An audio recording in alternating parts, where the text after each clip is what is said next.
Welcome to the Expert Network Team podcast, where our goal is to inform and educate our listeners on matters related to finance, legal, insurance, accounting, and other interests that are of personal and business nature.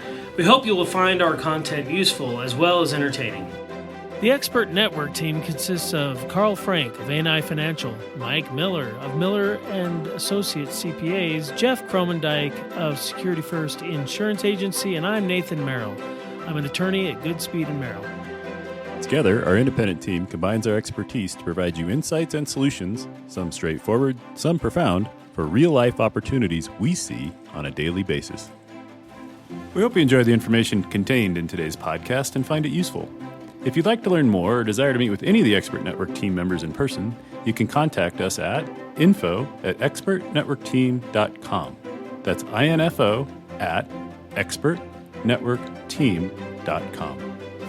We encourage you to take advantage of a free consultation with any of our team members. Just mention this podcast when you schedule your appointment. Now on to today's podcast. Welcome to today's podcast. This is Nathan Merrill, and I'm here with the expert team and a special guest from A&I Financial, Cameron Morgan, who is going to do a repeat visit with us today. But first, for full introductions, we got Jeff Krommendyk of Security First Insurance Agency, Mike Miller of Miller and Associates CPAs, and then Karl is in the room with Cameron, and he's with A&I Financial, and we are the Expert Network Team. Today, we're going to be revisiting the topic of nuances and opportunities in the college financing arena, or higher education, as it were. So welcome, Cameron. Thanks so much, Nate. For those who have been with us for the duration, they'll remember, Cameron, we went through a lot of interesting ideas and concepts in terms of how to track down college or higher education financing opportunities, how to work. I think we did talk about the admissions angle, kind of how to work that angle to get better funding through whatever resources the school had. And then we also talked about some of the savings programs. So today is going to be, I think we start with a little bit of an update in terms of where things stand. We are an expert network team based in Colorado. And Cameron, I believe that there are some updates, kind of generally speaking, that you can perhaps roll out for our listeners right at the start. And that's exactly right. We've had recently a couple of changes and a couple of new opportunities. So parents would do well to, it is November now. So there are some opportunities to take advantage of before the end of the year. And then there are some new rules that parents will have to be aware of starting on the first of the year. So I'll just go ahead and dive in. The first opportunity that we found is a big expansion in who's eligible to get matching money. So this is free money. It's our favorite kind of money. The state of Colorado now has a $1,000 matching grant for parents of kids ages 8 and under. They've really expanded, what's new is that they've really expanded the income caps before it phases out. So for example, if you're a family of 4, your income can be as high as $159,000, which is much higher than it used to be. It's now 600% of the poverty line, which is pretty far above the poverty line. So I think there are a lot of families in Colorado with that income or lower. If they put $1,000 into a Colorado 529 plan, the state will match that and put in $1,000. The other nifty part about this new expanded income cap is you can repeat this match. You can apply for this match up to 5 times, and your kiddo only has to be 8 years old the first time they apply. So you could be up to 13. They could be up to 12 or 13 years old. And get up to $5,000 if they steadily apply for this program, qualify for it, and if they're putting in $1,000 a year themselves. So that's pretty exciting. I think the income cap is indexed for family size, so the larger the family, the higher the cap. And I think for new families or families that have just had a new kiddo, they might want to look at the income cap and see if their addition of a new baby makes them eligible based on the higher income levels. The other exciting program in Colorado. If I could just quickly interrupt and get some clarification there. So you say you can do it 5 times. I'm assuming that's 5 successive years? Yes. Okay. You can do it for every kid. So if you have 4 kids. 4 kids under the age of 8, you could potentially put in $4,000 and get $4,000, and you could repeat that 5 times. But somehow you were crazy enough to get 4 kids under the age of 8. So you need more than just financial help with that. But and then how do you obtain this? Does you have to file a form with Colorado, and how does that work? And we can post the link here, but it's essentially the collegeinvest.org website, and just type in matching grant and you'll find it. So you have to apply for it, Cameron. You have to apply for it when they're 8 or younger in order to carry it forward 4 consecutive years? That's correct. Okay. And the income grid is listed on the collegeinvest.org website. So you can see exactly, we have 3 kids, we have 1 kid, we have 4 kids. You can see exactly how much you can earn and still qualify for this. I might just go out and adopt a couple of kids under the age of 8, see if I can get some free money. No, just kidding. I'm sure that would pay off. It's disproportionate, I think. It's disproportionate in terms of expense. But so what was the other one that I interrupted you as you were going to? Oh, it's okay. So the second one is a scholarship program, and you can go again to collegeinvest.org and just search scholarship on their site. This one is a little, it's very easy to get if you qualify, and it's really impossible to get if you don't. But it's very clear whether you qualify or not. So this is for parents who have students in college, so they're freshmen or older. They can be in graduate school. The scholarship is $2,000, and the qualification limitations, the student doesn't have to write an essay, they don't have to be in a certain major, they don't have to be, studying a rare subject. The family has to have an expected family contribution, which is a calculation done by the federal government. You have to have an expected family contribution of $45,000 or less, and you have to have had a College Invest 529 college savings account for 5 years. So okay, so this is interesting. So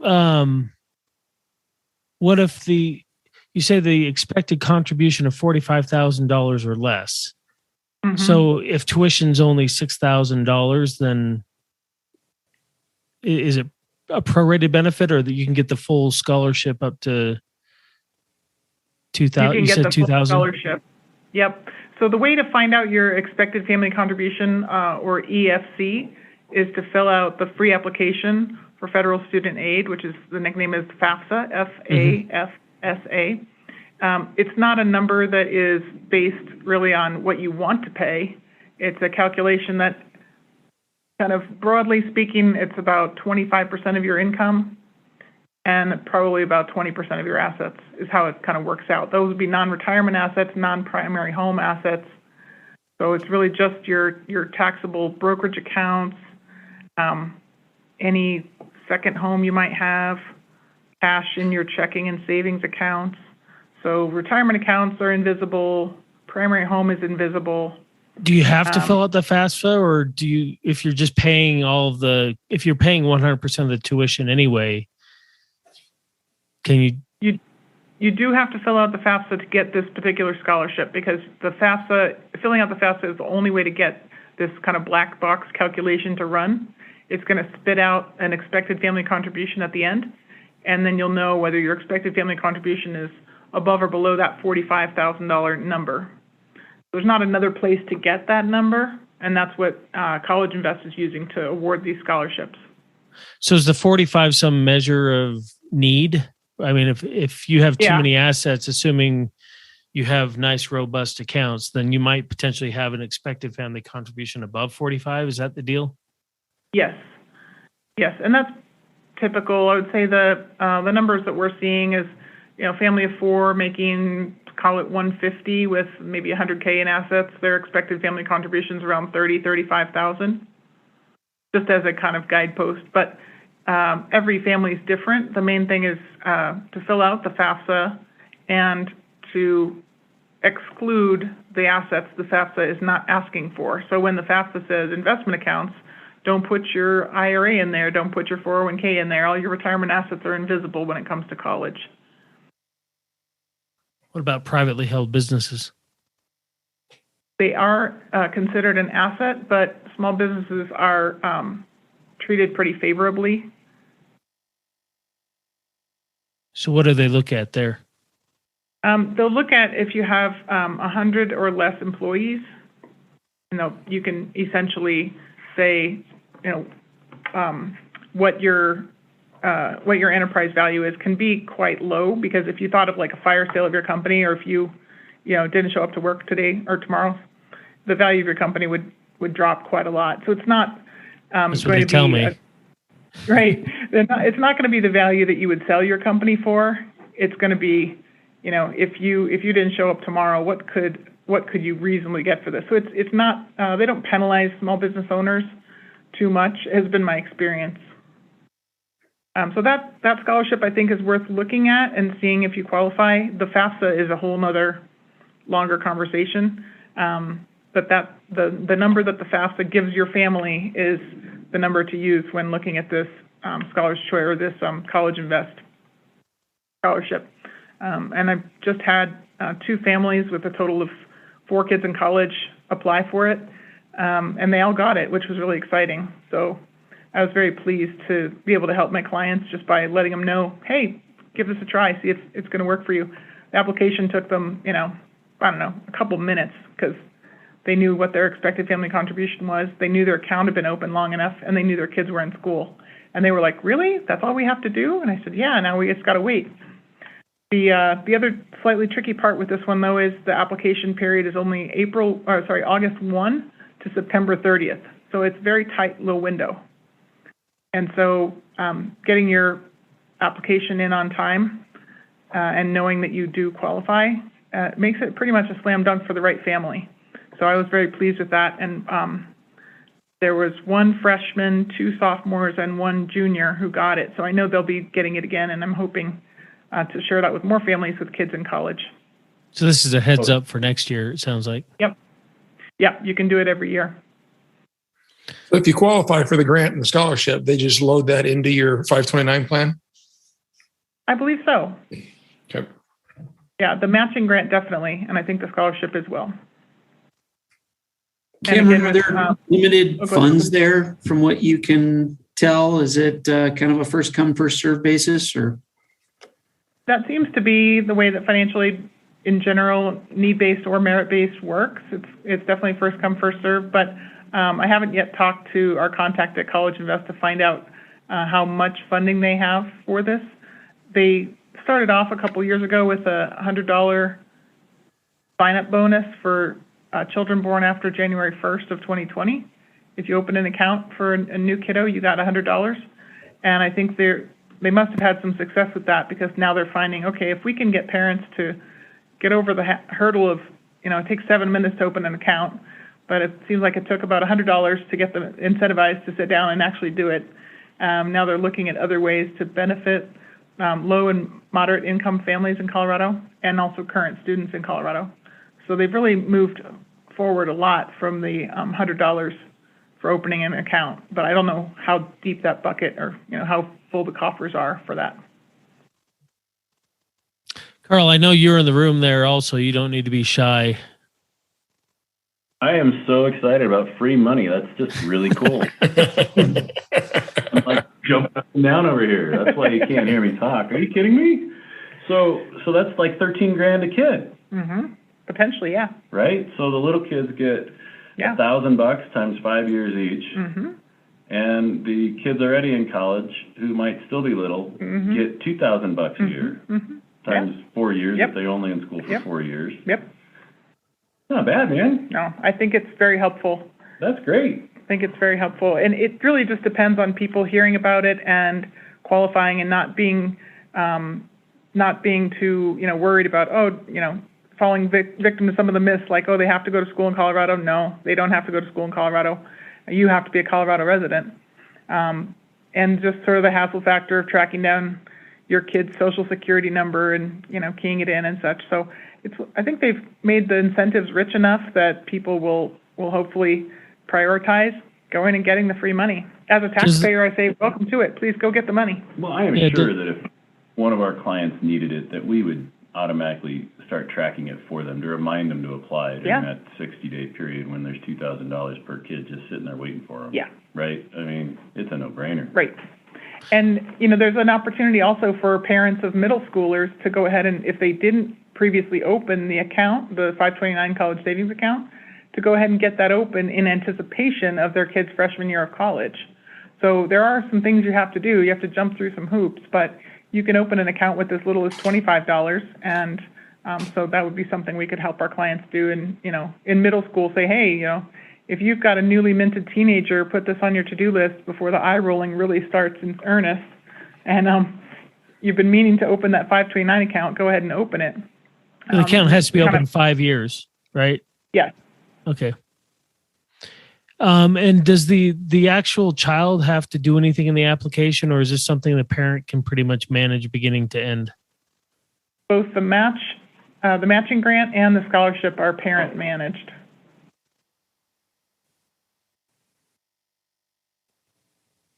I'll have to get my child to help me manage getting that done because they're usually more responsible than me. But your kids are pretty amazing. For the rest of us, this is good news that they don't have to depend on them.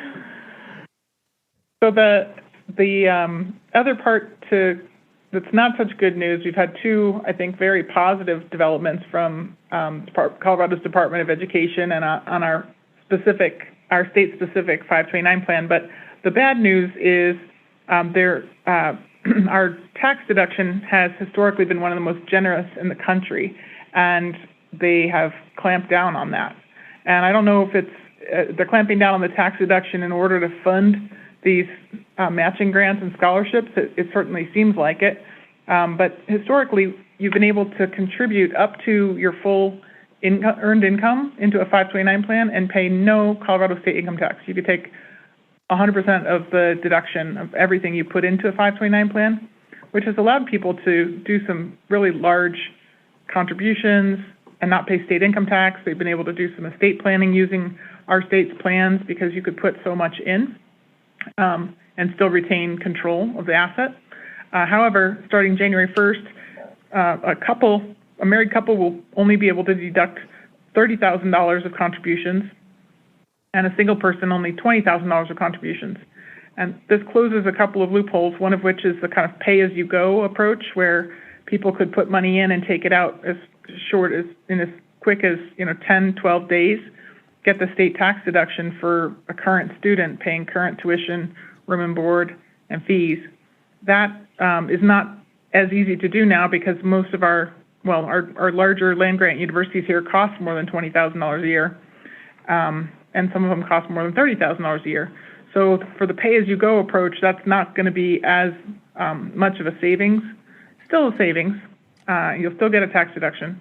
And there's still no income test for the tax deduction. So you can earn as much as several million a year and you still take this tax deduction. So it's still available to everyone. It's just not as large as it used to be. So what you're telling me is people actually have to plan now. Yes, just a little foresight. Yep. You probably need to act now is what you ought to do. That's another option. I've got a close friend whose daughter is a freshman in college, and their planning was to do the pay-as-you-go approach and just fund it from assets. But if they can lump sum that before the end of this calendar year, they'll be able to pay for all 4 years of college from that account. Maybe they put a little more in, get the tax deduction during her sophomore, junior, and senior years. But the school costs significantly more than $20,000 a year. So is that a per student or per taxpayer limit? I believe it's per taxpayer. So married filing jointly cap is $30,000 and the single is $20,000. Okay. So it's not like you could load up 4 kids and then just have it all moved over to one child's account and pay it out.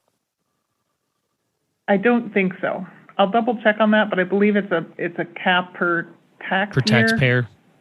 versus per kiddo, per beneficiary. So that's unfortunate. But it does, as you say, it kind of leans people, it pushes people toward saving in advance of college versus just running the money through when they're in college. I think when you pair it with this matching grant that's really looking at the third grade and under future college students, and then you look at the scholarship that maybe takes a little bit of the sting out for current students if their parents had been doing this pay-as-you-go, just-in-time type funding. It looks to me like the messaging is plan ahead, and we're changing the tax rules, and we'll sweeten that a little bit for some folks with a scholarship. So are those all the changes, updates that we have to? Yep, those are the primary ones. The other information I have today is just kind of maybe we could look at it a Q&A type, whatever you're interested in. But I continue to see parents not wanting their kids to have loans and instead taking on their own loans, which I'm not a fan of. We've got some information on the 2022 interest rates for student loans and for federal loans and parent loans. One topic I don't think, and sorry to dominate, Jeff, Mike, if you have any questions, jump in here anytime. But one thing I don't think we examined last time, and I'd be curious to get your perspective as an investment advisor on this, is how well do these accounts perform relative to the market? I can share from my own personal experience that my youngest child's college savings account is the best performing account in our family over the last 13 years. And so it's age-based investment, so it's probably in higher risk stuff. Yeah, well, it was in higher risk when she was little. She was born in 2008, so she had the good fortune of buying low. And then we also didn't touch it because she's 13, so it's a really simple investment strategy of be sure to buy in the middle of a giant market meltdown, and then don't look at it, don't touch it, just ignore it and let it grow. So she was very lucky. I have seen for my older son, who's now in his first year of college, his account hasn't performed as well, partly because his accounts performed very well, but he didn't have the same good buying opportunity. But also the age-based accounts get pretty conservative pretty quickly, and I'm very fortunate that to see a lot of untaxed capital gains in that account, but that wasn't my main goal necessarily. My goal was to silo the money or to segregate the money away from our assets so that we had a dedicated account for college. And then we didn't want, in case our son went to college right during or just after a market crash, we didn't want to have a lot of equity exposure. So we started to, in the age-based funds, we started moving more to cash and bonds. So his performance in 2020 wasn't all that interesting because he wasn't in the market, but that was worth it to me. Even though we missed out on some gains, I wasn't trying to maximize. I was trying to pay tuition. So aside from the state tax benefits that you get up to $20,000 or $35,000 or whatever it is, I'm going to throw kind of an out of the blue kind of question at you. Have you ever counseled clients regarding using permanent life insurance as a college savings vehicle? That is how I started. That's how my husband and I started our savings for our son. It was before I knew better, before I worked here, before I did this. And while the life insurance approach does take the assets off your balance sheet from the point of view of the FAFSA, it makes those assets invisible. So there's something to be said there if you're kind of on the bubble of being a candidate for need-based aid and you can shovel a lot of money in. It might help you get some need-based aid, but the internal running costs on a lot of those policies is closer to 5%, and the loans are not costing that these days. If you take out a Parent Plus loan, it will cost you more, and those are awful.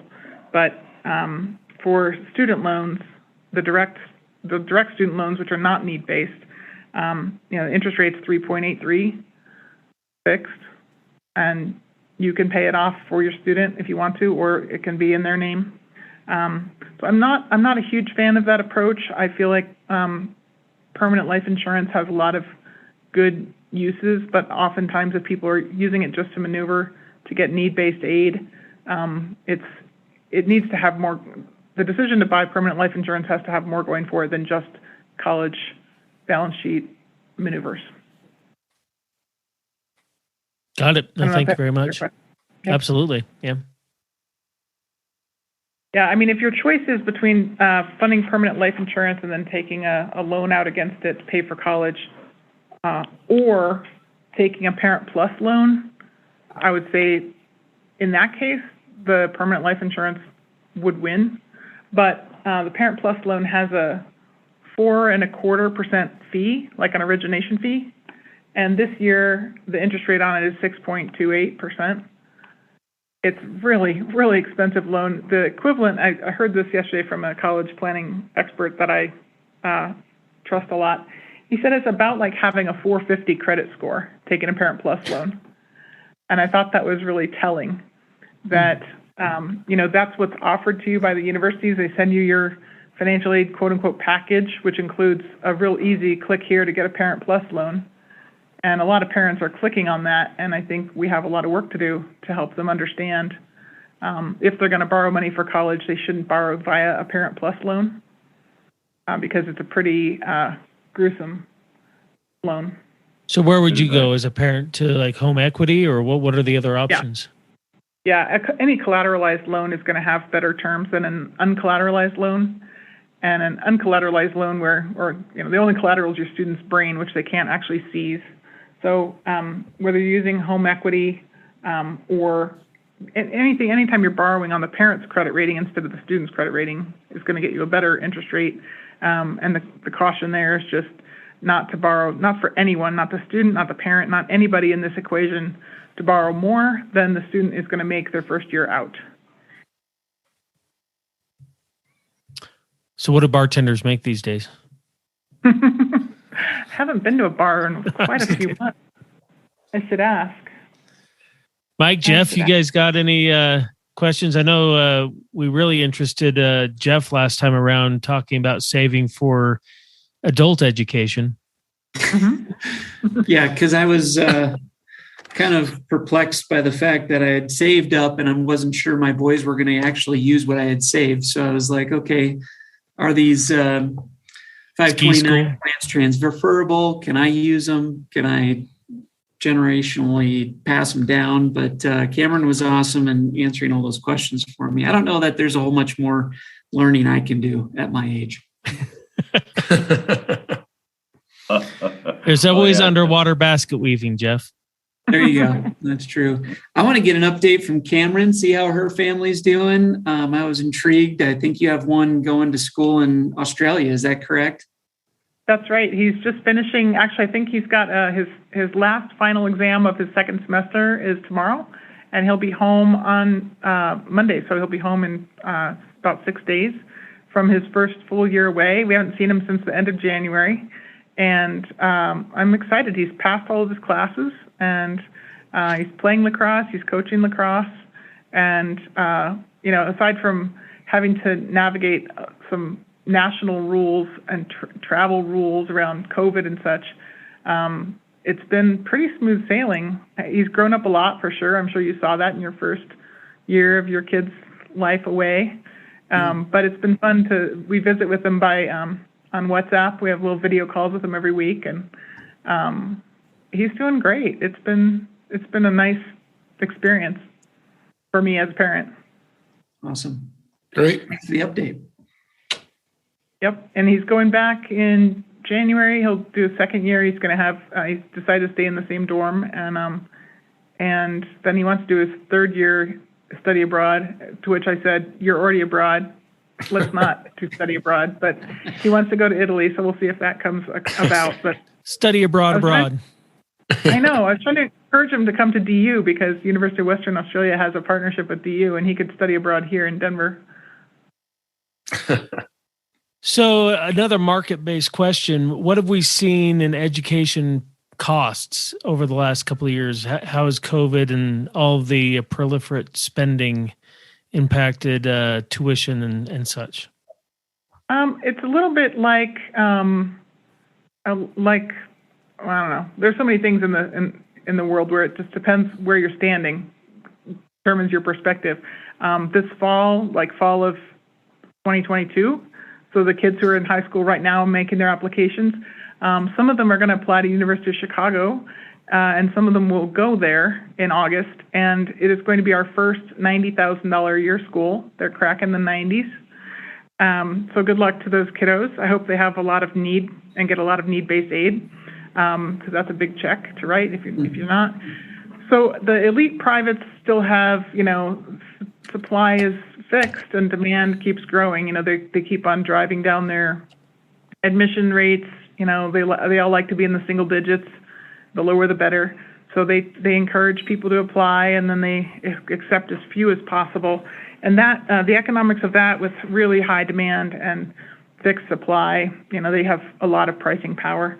And then the schools that are really struggling with the combination of, there are fewer high school students, just demographically, fewer high school students graduating from high school, and a little bit fewer of them are going to university because of COVID, and it's not the best experience for some people, or not an experience they want to pay a lot of money for. So the schools that are really struggling are the kind of small private liberal arts schools that don't have the huge endowments to kind of weather the storm. So they have to compete with each other. They compete through discounting. So the school may cost $60,000 or $70,000 a year, but they're having to give $30,000 and $40,000 a year scholarships to compete for students. So they're not getting enough money in per student to keep their doors open. Apparently only a handful of schools have actually closed so far, but we may see a few more. And then the big state schools are, they continue to have enough students. They have enough scale, and in some cases they have enough state support that they're just continuing to do their thing. So it really is. It's kind of more of the same, really. The elites are raising prices quickly. The state schools are putting pencil to paper and figuring out what they can cut, and the little private schools in the middle are kind of battling to survive. But there aren't that many students that are affected by that because they're such small schools. Are there any changing trends in vocational in like 2-year degrees? I mean, anecdotally, I'm definitely hearing it, that there's more interest in community college and getting an associate's degree. There was certainly, with the recent legislation that was passed, one of the parts that was cut was sort of free community college, but the irony of that is Pell Grants were expanded, and if you have financial need, you can get a Pell Grant very easily, and that more than covers the cost of going to community college. So we really do have free community college for a lot of lower income and even lower middle income people. So this idea of like making community college free, for a lot of people it already is free. So I don't see that as being such a giant tragedy. But I am hearing just anecdotally amongst my acquaintances and friends, more and more kids going to a 2-year school. At a national level, though, certainly from the parents still want their kiddos to have this 4-year experience, and that's really, I think, where my job comes in. What the part I really like doing, just helping people figure out how to pay for college all 4 years down to the penny without robbing retirement. And it doesn't mean there won't be trade-offs, but the goal is to try to save people from borrowing Parent Plus loans or over borrowing or robbing retirement, and still give them the experience that they want to provide for their kids, which in a lot of cases is that traditional 4-year experience. Well, you've certainly done well under cross-examination here today. I suspect we could probably do a volume 2 installment on this, because you had a whole list of Q&As that we didn't even get to. But want to thank you for spending time with us today. Mike, Jeff, do you have any closing questions, or Karl, comments? None here, but thanks, Cameron, for all the wealth of information.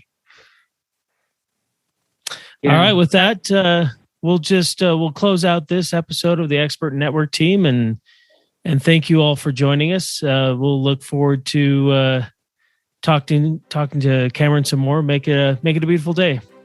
Thanks, Cameron. Thanks, Cameron. You're welcome. Thanks. Thank you for joining us today. Hope you enjoyed the information we shared.